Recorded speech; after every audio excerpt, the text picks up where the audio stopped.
Every day, an average of more than 360,000 babies are born around the world, and giving birth is both an ordinary and extraordinary experience. And experts say that after giving birth, that some mood changes are completely normal, but more severe or persistent changes could mean the mother has postpartum depression. A recent study is shedding light on how, when, and where it potentially begins.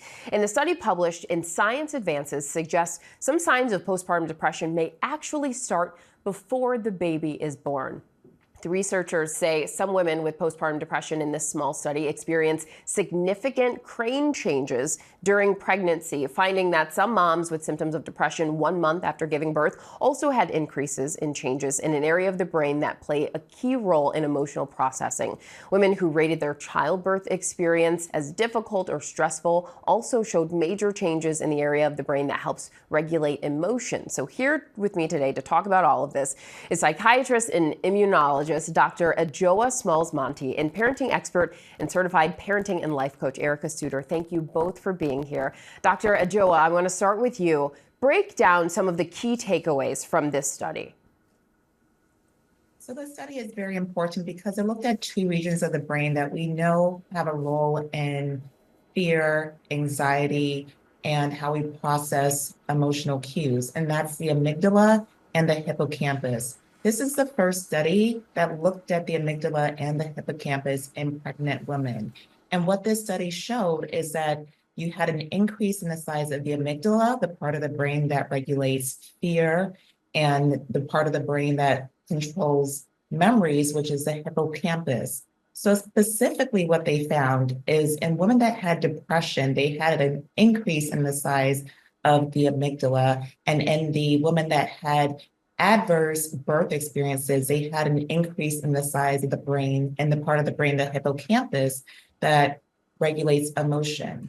What this means exactly, we're not exactly sure, but it is our first clue that these changes are there, and we should maybe look more into these and how we are treating women and how we're thinking about treatment models.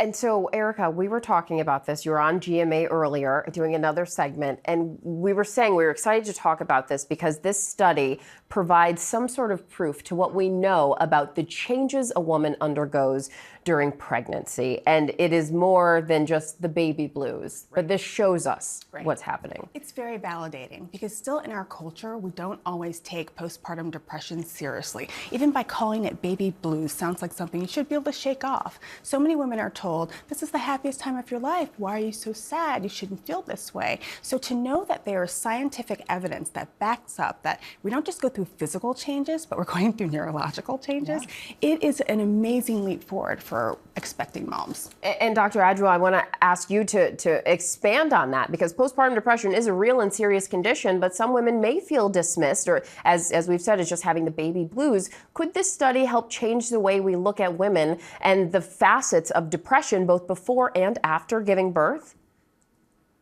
Yes, you're exactly right. Baby blues does occur.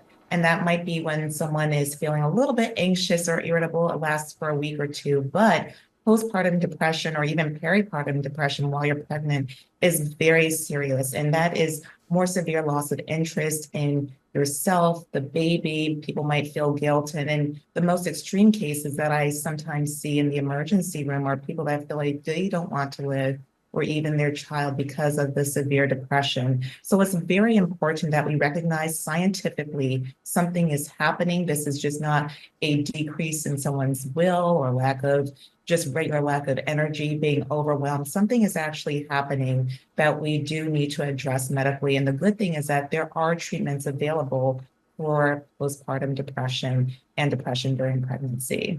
And Erica, you say that the brain, the body prepares and changes a woman for motherhood in a similar way that puberty changes the minds of adolescents. Can you explain that? Right, we actually call it matrescence. It's knowing that there's full body changes that are going on, like in puberty. It prepares the adolescent brain for become an adult and make adult decisions. Well, the same thing with matrescence. We have to acknowledge that we go through these crazy changes, and it may not seem rational, it may not seem normal, but it is what it is. And having a study like this, my hope is that we can highlight some of the people who are at risk before the symptoms start to show, and that women can get help early on so that they're not suffering in silence, because a lot of women are. Yeah, and this study helps it bring it to light and allow us to have the conversation, but more studies definitely need to be done. Erica Suter and Dr. Adjoa Smalls-Monti, thank you both so much for being with us.